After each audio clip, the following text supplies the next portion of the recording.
Hi there, Medical Wildcats. I'm Joseph Guggenheim. I'm a 1972 alum of the medical school, and my topic this month is Abbott Hall. Hopefully, this will bring back memories of your years at Northwestern, and hopefully, they will be good memories. Let's meet Dr. and Mrs. Abbott, for whom the building is named. Wallace Abbott was a physician. Clara Abbott was a businesswoman. The architect for the building was James Gamble Rogers. He also designed the Ward Building, Wiebolt Hall on the Chicago campus, and the old Dyke Stadium on the Evanston campus. When the Abbott Hall was built in 1940, it was the tallest building in the world that was used exclusively for a dormitory. Like many philanthropists at the time, Dr. and Mrs. Abbott never saw their building. The building opened in 1940, and they both passed away in the 1920s. Their daughter, Eleanor, was a 1922 Northwestern alum. Clara Abbott grew up in Pomfret, Vermont, a town in central Vermont. It has a population now of just over 900. She was educated at the University of Michigan. She married her childhood sweetheart, Wallace, in 1886, shortly after he graduated from medical school. She was the first woman to become a corporate director of a U.S. company, Abbott Laboratories, in 1900 until 1908, and then again 1911 to 1924, the year she passed away. Her will directed that 12,000 shares of Abbott stock be used in furtherance of my beloved husband's profession and work.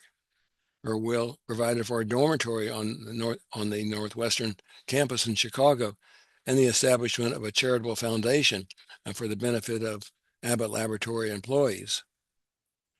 The foundation was established posthumously to help Abbott Laboratory employees with disaster assistance, college scholarships, and financial assistance, and the bridge is the symbol of the foundation.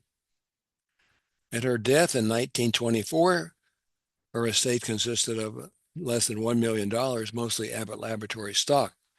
But by careful management, it grew to $8 million by the time of its disposal in 1939.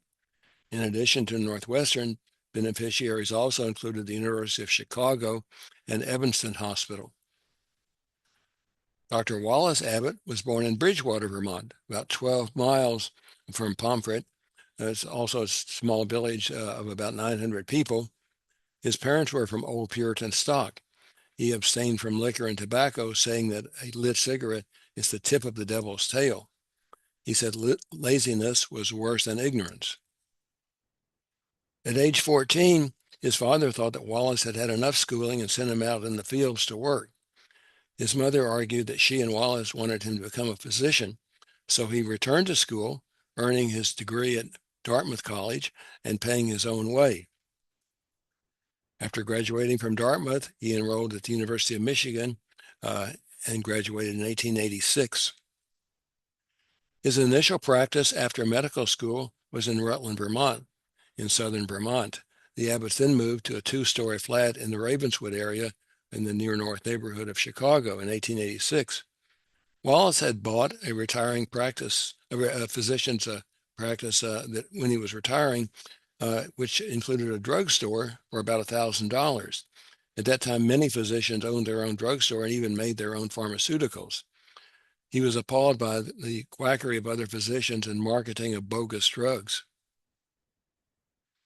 One of his favorite sources of legitimate medicines in Chicago was the Metric Granules Company.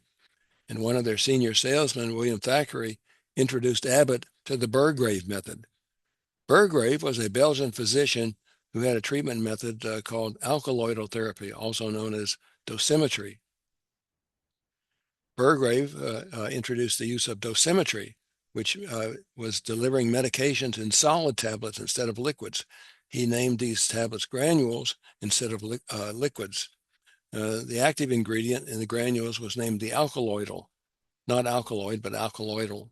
When compared to liquid medicines, the granules were more efficient, safer, and more accurate than liquid meds. In 1888, Dr. Abbott began to manufacture granules in his own kitchen. He was the object of scorn by many, including the American Medical Association, who thought he was leading a cult. He founded his own medical journal, the Alkaloidal Clinic, and later changed the name to the American Journal of Clinical Medicine because of criticism that he was leading a cult. And for the same reason, he changed the name of his company from Abbott Alkaloidal to Abbott Laboratories in 1914. His profits soared. His income was largely from his pharmaceuticals, but his real love was practicing medicine, making house calls on his beloved bicycle, as seen in this picture. The people in the background may have been friends or neighbors or relatives from Vermont. He became so busy that he called on his former neighbors and relatives to come join him in Chicago. The lady with the broad-brimmed hat and the green arrow is Clara Abbott. We don't know who the others are. Abbott Laboratories made Nembutal, Pentothal, Ensure, Similac, and the artificial sweetener cyclamate. Sales were boosted during the World Wars when patented German medicines were no longer available. He died from kidney disease in 1921, and Mrs. Abbott died in 1924. After her death, Northwestern received more than $1.6 million from her estate. Her will provided that half her estate go to charity. In December 1939, the university president Snyder announced the gift would be used for the advancement of medical, chemical, and surgical sciences, according to Clara's will. The picture on the right shows the family gravesite at the Rose Hill Cemetery. In 1917, the university took an option for a 9-acre plot of land known as the Farwell Fairbank tract on the Chicago north side. This was to be used for the establishment of professional schools. The land was an eyesore, a dumping ground for garbage, as you can see in this picture. The Farwells were two brothers. One was a U.S. senator, and the other was a merchant whose company eventually became Carson Perry Scott. Fairbank was a businessman whose company made cleaners and kitchen products in Chicago, and is the name of Fairbanks Court, the street that runs north-south through our Chicago campus. Following World War I, the university purchased the land for $1.4 million. In 1928, purchased an additional 5 acres. In 1938, the Alumni News announced that there would be an 18-story dormitory planned for the Chicago campus. The structure would house 900 students, both men and women, and would be ready for occupancy in fall of 1940. My back of the envelope calculations show that to have 900 students in Abbott Hall meant 3 to a room. Each of the 19 fraternities and 3 sororities would be allowed to rent a floor or part of the floor, according to the article. The 20-story dorm was already under construction at the time and was going to be named in honor of Dr. and Mrs. Abbott to acknowledge their generosity to the university. Construction began in 1939 and continued through the cold weather so that it would be ready for occupancy in September 1940. The building would, according to the article, provide living quarters and recreational and social facilities. There would be a roof garden on the 10th floor for sunbathing. I guess nobody knew anything about frostbite or skin cancer at the time. The 18th floor would have 1- and 2-room penthouse suites with kitchenettes and baths, and some of the rooms would have terraces. There would be shops on the first floor fronting the street. Floors 13, 14, and 15 were for law students. 6, 7, 8, and 9 were for medical and dental fraternities, and the upper floors would be designed for faculty and alumni. The Abbott Hall was supposed to relieve the housing congestion in the surrounding neighborhood, housing anywhere from 700 to 900 students at capacity. A number of the rooms would be reserved for members of the 13 fraternities and 2 sororities. There would be rooms for men who were currently enrolled in the professional schools and university college, alumni of these colleges, and members of the faculty. In October 1939, construction was temporarily halted because of the need for steel for the war effort due to Hitler's blitzkrieg. In October 1940, students of the downtown campus and 400 cadets from Northwestern's Midshipmen's Training School began to occupy the building. And these are 3 pictures of the building. The first one on the left is the artist's concept. The second one is the view from Lakeshore Drive, northeast of the campus. And the one on the right is the view from the old Passavant Hospital, the west face of Abbott Hall. James Gamble Rogers, the architect, was known for taking designs from other buildings and putting them in his buildings. And this is a picture of the windows above Abbott, the entrance to Abbott Hall on the left. And you can see on the right, the windows at the Palazzo della Civiltà in Rome, a strong resemblance. The building was dedicated on October 2nd, 1940. And the program said that Abbott Hall had all the facilities and services of a first-class hotel and the dignity and impressiveness of an exclusive city club. There were 200 specially invited guests, and the building at that time was already occupied by 200 students and 200 trainees from the midshipman school. The picture on the right shows President Snyder in the light-colored suit and two of Dr. and Mrs. Abbott's grandchildren. To quote John McEnroe, "Wait a minute, you cannot be serious. This is an exclusive city club on the right. Exclusive city club is on the left in the colored picture. On the right, you see the Abbott Hall Lounge. I see very little resemblance. This is a first-class hotel on the left, and on the right, you see a room at Abbott Hall. Again, no resemblance." The first occupants of Abbott were 400 members of the midshipman school. They were called 90-day wonders because their training had been condensed to 90 days. They moved in September 1940. They occupied 4 floors. These were called decks in order to be consistent with Navy nomenclature. Classes began the next day at Wiebolt, and by the end of the war, Northwestern Midshipman School had trained 25,000 candidates, more than the Naval Academy had trained in 100 years. Midshipmen's School trained candidates from 1940 until August 1945. The men liked being assigned to Abbott Hall, and there were 3 to a room there. The first class of 399 midshipmen arrived in August 1940 and occupied 4 floors. The midshipmen that weren't assigned to Abbott were assigned to Tower Hall, and you can see a picture of Tower Hall on the right. That building is still there. It's now called Lewis Hall, and it's part of Loyola University's campus. The building still looks very much the same, except it doesn't have the spires at the corners of the roof. It was older than Abbott. It was built in 1926 to 27. It's at East Pearson Street and Tower Court, just north of the Park Hyatt Hotel. It's been described by the residents that live there as gloomy. Plans to close the midshipman school were announced as the war wound down in July 1945. The building was opened as a dorm for civilian students on September 1st, 1945, and Japan surrendered on September 2nd, 1945. Let's look at the building decade by decade. 40s were dominated by World War II. This is an artist's picture of the Chicago campus. The buildings look pretty much the way they do, but the arrangement is totally wrong. On the left, you see Abbott Hall, and then Passavant Hospital, then Wiebolt Hall, then Wesley Hospital, and then the Ward building on the right.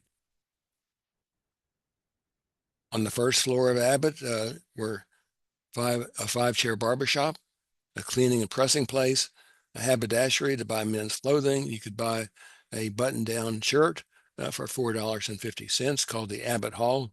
And there was a drugstore and postal service. The second floor housed the eating facilities. A soda fountain and grill were added in 1946 with special student pricing.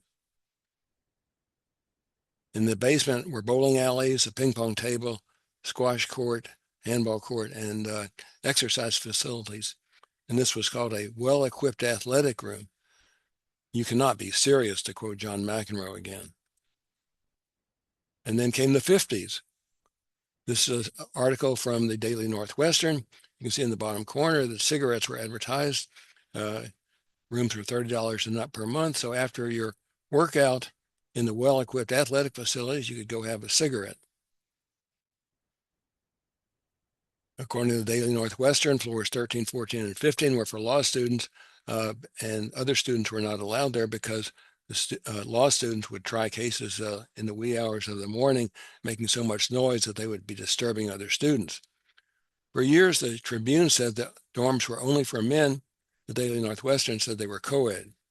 Floors 16, 17, and 18 were for women, according to the Daily Northwestern, and it said there were 72 women. Floors 6, 7, 8, and 9 were for medical and dental students. In 1956, the Tribune said that Abbott was for men only. The next year, the Daily Northwestern said that there was a women's dormitory on the 14th floor. Who knows which was correct? And then came the 1960s. There were approximately 600 students in Abbott Hall, so this would be capacity with 2 per room. There was a new flagpole and flag in front of Abbott Hall to honor the midshipmen who trained at Abbott. Senator Edward Kennedy donated the flag, which had flown over the U.S. Capitol. In the 1970s, the students began to become restless. They thought the rent was very high, the housing was cramped and bleak, rooms were like closets. First-year students, some of them were in rooms with no windows. The single rooms had to pay double rent. Rooms were 9 feet by 18 feet for 2 students, with only 7 toilets on a floor of 52 students. There were 3 elevators to serve all 19 floors. In August 1977, Northwestern bought the Lakeshore building at 850 North Lakeshore Drive at the intersection of Lakeshore Drive and Chestnut. They were going to add a dining hall to complement or replace Abbott's. The name was changed from the Lakeshore building to the Lakeshore Center. The design was so that the building was going to house 440 students. Single rooms were 117 to 129 per month, and most did not include a bath. In early 79, dining services were moved from Abbott to Lakeshore Center, but then were moved back in September 1979 because it was felt that the Lakeshore Center had more of a banquet hall atmosphere, not designed for cafeteria service. And then in the 1980s, students from dental, medical, and law school were assigned rooms using different selection methods. The medical students were assigned based on a lottery. Many of the medical and dental students that wanted housing at Abbott but did not get a room slept in the lounge. There were a smaller number of law students versus medical and dental students who sought campus housing. In the 80s, the cafeteria prices were $2.50 for breakfast, $3.35 for lunch, and $5.40 for dinner, and the students were complaining of high prices. Dining facilities were renovated for $1 million and expanded into the adjacent lounge area, which was not used much. The American Bar Association moved into the Rubloff building. The building was built in the 1980s to replace the old Thorne Hall at East Superior and Lakeshore Drive. It was anticipated that the American Bar Association employees would want to eat lunch in Abbott, so that the number of diners would probably jump from 450 to 800 per day. A la carte items were added to the menus. In 1984, the annual cost of housing in Abbott was $4,500 a year, with board $1,290. In 1986, Abbott housed 412 students. Remember, the capacity was 600 to 900, and the Lakeshore Center housed 521 students. In 1984, a shared telecommunication system was installed with the computer systems in the basement of Abbott. This was to connect the Northwestern University facilities with the medical facilities and the library. And then came the 1990s. The occupancy of Abbott and Lakeshore Center began to decline. 1997, there were only 200 students living in Abbott, according to the Tribune. In April, according to the Daily Northwestern, there were only 80 students living in Abbott. And in the same year, Lakeshore Center was housing mostly first-year students. By 2005, the Lakeshore Center had closed. It only housed 127 at the time, despite its capacity of 449. In 2012, the last student apartments were removed from Abbott. This is a list of the current occupants of Abbott. They're all office facilities, and there are no residences. So what's the future use of Abbott? Well, students in graduate and professional programs no longer want dormitory style of living, and any demolition of the building would endanger the telecommunication system in the basement. In 1988, there was no air conditioning. And a few years later, air conditioning of the building was begun in stages, and it took 25 years to air condition the entire building. Well, what happens when a dinosaur loses its function? It becomes extinct. And that's probably what's happening to Abbott Hall. It is becoming extinct as a dormitory. I'd like to thank Katie Littell and Emma Florio, who are at the Galter Health Sciences Library, for their assistance with this project, and also Mr. Micah Roy, who's the chief engineer for the Northwestern facility.